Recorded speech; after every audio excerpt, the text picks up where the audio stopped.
신통방통 대화 프로젝트 시간입니다. 오늘도 김숙희 나오미 가족문화연구원장과 함께합니다. 원장님 안녕하세요.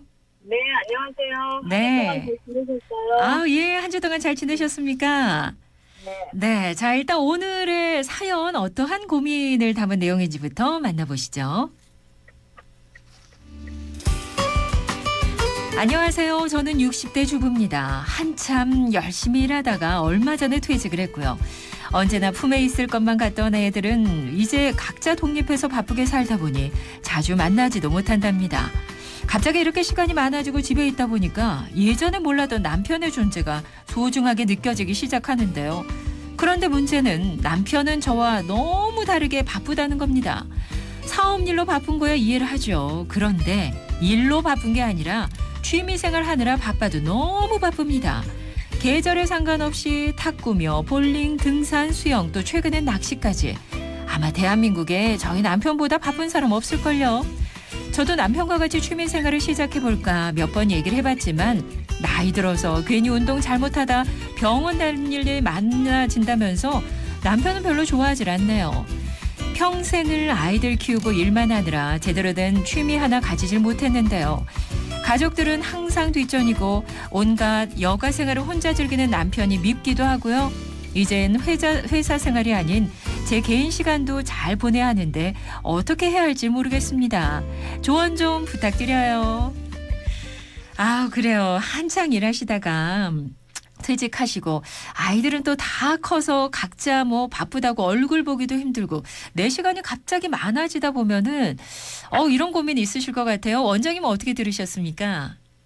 네, 당연히 이제 바쁘게 직장생활 하다가 이제 퇴직 후에 우리가 이제 자녀는 이제 이미 내 품을 다 떠났고, 네. 그래서 이제 이런 거를 빈둥지 증후군이라 그러거든요. 네.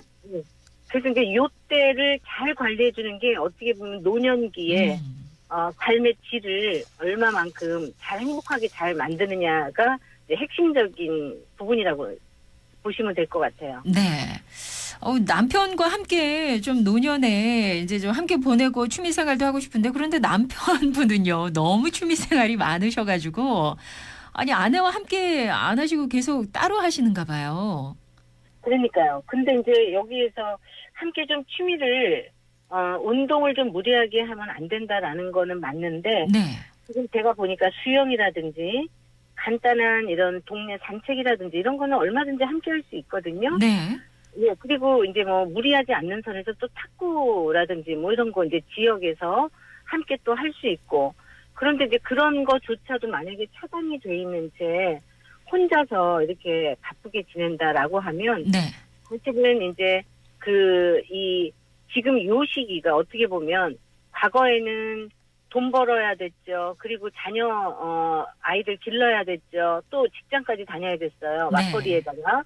그러니까 부부만의 시간이 없었단 말이에요. 네. 그런데 이제 이제서야 어떻게 보면 제2의 부부관계를 조금 더 짚어보고 조금 더 친밀하게 만들 수 있는 제2의 신혼기라고 해도 과언이 아닐 정도로 이 시기가 부부만이 남는 정말 알짜배기 이제 시간인 거예요. 네.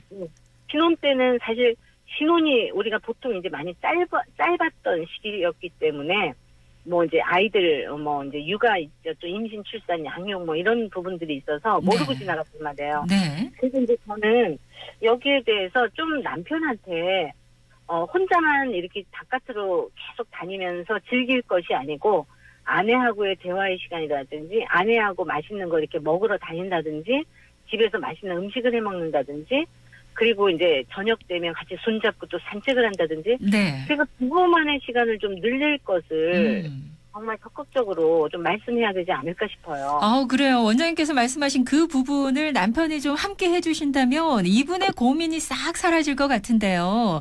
그런데 이제 남편 입장에서도 그동안 아내가 이제 일을 하면서 함께 하지 못했던 그 시간에 남편은 남편 나름대로 이러한 취미 생활들을 계속 해 오셨단 말입니다.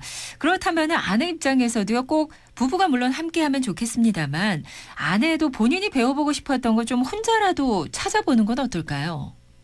물론 이제 혼자서 그동안에 내가 못했던 거 그리고 어떻게 보면 학창 시절이라든지 결혼해가지고 우리가 역할자 그러니까 엄마 역할 해야지, 직장 역할 해야지, 또 며느리 역할 해야지, 아내 역할 하느라고 본연의 나의 고유한 영역에 본인이 이제 원하는 거, 그리고 내가 해보고 싶은 거, 이런 거를 좀 찾아보는 시간이 굉장히 이제 필요하다고 저는 느껴지고요. 네. 그래서 학창 시절에 예를 들면 뭐 나는 시인이 좀 되고 싶었다, 문학소녀였다 이러면 그걸 좀 연장을 해가지고 조금 더 그쪽에 관심을 좀 갖는다든지. 그렇죠. 뭐 그리고 뭐 피아노를 좀 배워보고 싶었다, 성악을 좀 하고 싶었다 이러면 지금이라도 또 그런데 레슨 받으면서 이제 자기 개발을 좀 한다든지. 네. 그런 게 이제 물론 다 중요하죠. 네. 그런데 지금 이제 집에 딱 오면 예전엔 아이들이라도 있지만 아이들이 없이 덜렁 이제 부부만 있단 말이에요. 네네.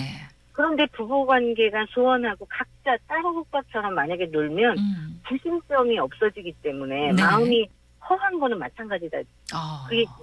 그 얘기를 좀 드리고 싶은 거예요. 그래요. 그러니까 부부 관계를 좀 함께 친밀감을 느끼고 함께 소속감도 느끼고 함께 하는 것들이 있는 가운데 개인적인 거를 좀 찾아서 또 하고 또 응원해주고 지지해주고 네. 옆에서 네. 그렇게 한다면 제일 좋은 거죠. 그래요. 예. 남편의 많은 취미 생활을 보니까 뭐 탁구, 볼링, 등산, 수영, 뭐 낚시가 있는데 이 가운데 뭐 다는 함께 하지 못하더라도 원장님 말씀처럼 수영이나 탁구 정도는 좀 아내와 함께 하는 그런 시간을 일주일에 다만 하루 이틀 정도라도 조금은 가져주셨으면 하는 남편께 부탁하는 그런 말씀을 드리고 싶고, 아내 입장에서도 이제 60대이시기 때문에요. 한창 뭐 개인적인 어떤 취미라든가 배우고 싶은 거 배울 수 있는 그런 때 아니겠습니까? 문화센터라든가 복지관 그런 데 가시면 함께 또 같은 또래 친구분 만나서 하실 수도 있으니까 좀 이 시간들, 많은 시간들 너무 뭐 아이들에게만 집중했던, 그래서 못했던 그런 부분들을 앞으로 좀 하나하나 해 나갈 수 있었으면 좋겠네요. 자, 오늘 여기까지 그럼 듣도록 하겠습니다. 김숙기 나오미 가족문화연구원장님 말씀 감사합니다. 네, 고맙습니다. 네, 고맙습니다. 자, 티뱅